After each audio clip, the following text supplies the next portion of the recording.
Ron Garrett, CNWAFF 48 News in Huntsville. Can you tell us what kind of role Marshall played in the specific investigation that happened right after takeoff as far as the debris coming down from the external tank? Well, two major areas. One is film review. We have experts in film review that help us from flight to flight.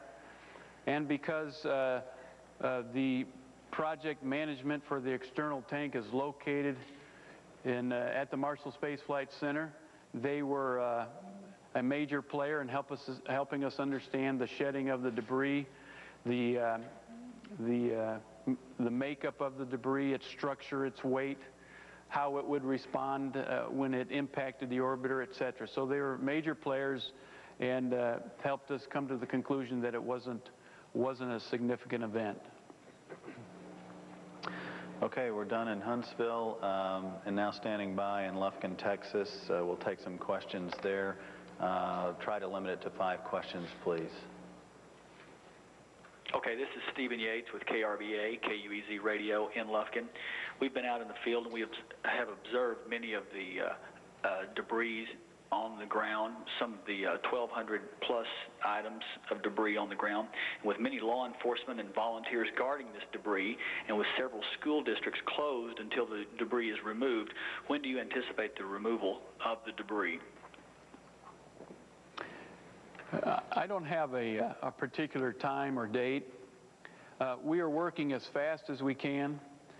We believe we have the right teams, the right individuals on the scene to help us identify, catalog, do the right environmental protection for both the people that are handling the debris and for those that live in the general area. And we're doing that cautiously, but we're doing it as fast as reasonable to protect both the public and to protect the evidence. And I know that it may become some inconvenience to those in that general area. And that's why at the beginning of this briefing I expressed my appreciation for those in the areas where the debris is heavily concentrated. We appreciate them very much for their patience, for their willingness to cooperate with us as we go through this difficult period. But we believe it is prudent for us to be safe. It is prudent for us to be cautious. It is prudent for us to protect the public. We do not want any individuals to be harmed in any way, and so we're very cautious about it. I suspect that over the coming days, we'll have a better handle on how to handle. We'll have a better idea on how to handle this debris that will expedite its pickup and arrival to our staging area. And so if you can bear with us a little while longer, I think that any inconvenience will quickly come to an end. This is Rich Oppel with Times in Lufkin. Can you say how many NASA officials you have in the field out here in East Texas? And has there been a mobilization within the agency of people normally in administrative or other jobs like that who are now involved in the recovery and locating and the debris? I estimate that we have over 100 NASA officials in the field. We have mobilized a number of folks, both administrative, technical, engineering, and management from different field centers around the country to the staging area. Our headquarters senior management is accompanying the Accident Investigation Board to that area today. And so it is a focal point for us, and it is going to be a concentration of effort for the near term. That's all the questions from Lufkin. Okay. Thank you, Dwayne. We're going to come back here. We have time for about 3 questions. Let me start with Gil on the front row here. Did you already ask a question? Gil Tamari, Israeli Television Channel 10. In the name of all the Israeli media, our concern is, did you find the remains of 1 astronaut, 2 astronauts, maybe more?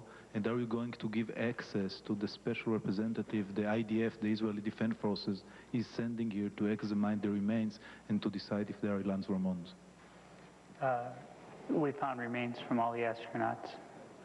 It's still in the process of identification, and we're working closely with representatives of the Israeli government to ensure that everything is done properly.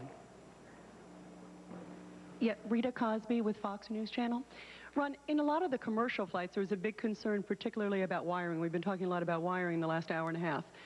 Capped on wiring, arcing, causing fires, sparking.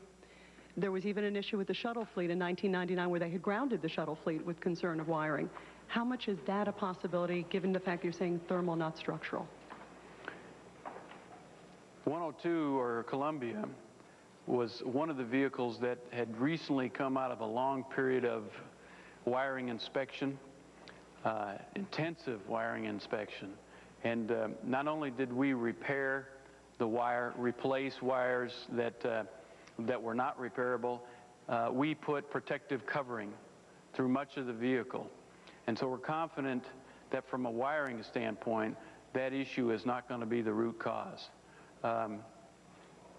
It's something other than wiring. We believe it's something other than wiring. An onboard fire would not, at this point, give us the indications that we have on the left side of the vehicle. And so that's not something that we're concentrating on, nor does it look like it's going to be anything that would go into our pool of investigative items that we think might be a cause. We don't believe that's an issue. One follow-up to Memorial Service. Have you heard anything? I'm trying to find out if I'm going to have any information on that before we end the briefing here. Juan Lozano, the Associated Press. For Ron, you'd mentioned earlier about the amateur video and photography you've gotten. Do you know at this point how much of that you've received and what you have received, how helpful has that been in trying to determine what happened to Columbia? It's been helpful. We appreciate the public responding to our calls for information. Yesterday, we received over 600 phone calls to our operations center here at the Johnson Space Center. And we received well over 200 emails. Half of the emails contained images. And so the public has been very responsive in providing to us their information, and all of that information is being poured over right now. We're looking at every piece of information. We also have some reports, as I mentioned earlier, from the people on the West Coast who observed some events over California and Arizona, and we have written statements from them. We are talking with them on the phone.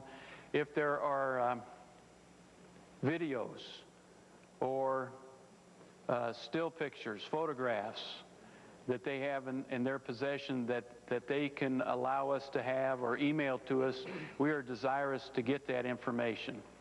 And we are in contact with those that made the report on the West Coast, and I believe we'll have that information today. We think that's important to us.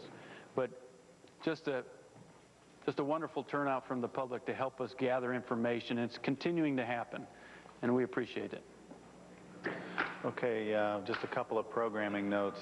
First, there's no official word yet on a memorial service. I expect that fairly quickly before the day is over on details about that.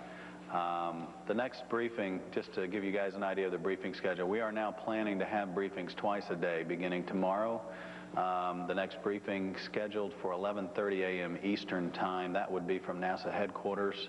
And then we would be back tomorrow at about the same time. We're targeting 3:30 Central, 4:30 Eastern Time, recognizing that these gentlemen are part of the meetings that are taking place twice a day, so we have to be a little flexible on the start times of our briefings.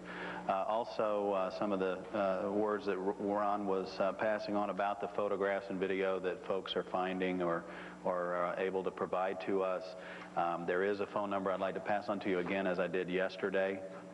That phone number is 281-483-3388. I know several news media, a lot of the news media are helping us put that word out and that phone number out. There's also an email address for digital images, and that email address is columbiaimages@nasa.gov. That has been changed from the lengthy one that we provided for you yesterday, so it would be helpful if you could use that. There's also a physical address that folks can mail items to that are more lengthy, such as video or non-electronic images. And that physical address is also showing on the screen for those watching NASA television. The address is Emergency Operations Center, mail code JA17, and that's Johnson Space Center, Houston, Texas 77058. So we'd appreciate your help with that. And again, I'd like to thank both of these gentlemen for taking the time today and your patience for recognizing our time limits. Thank you. So ends quite an extensive briefing by NASA that began much earlier this afternoon.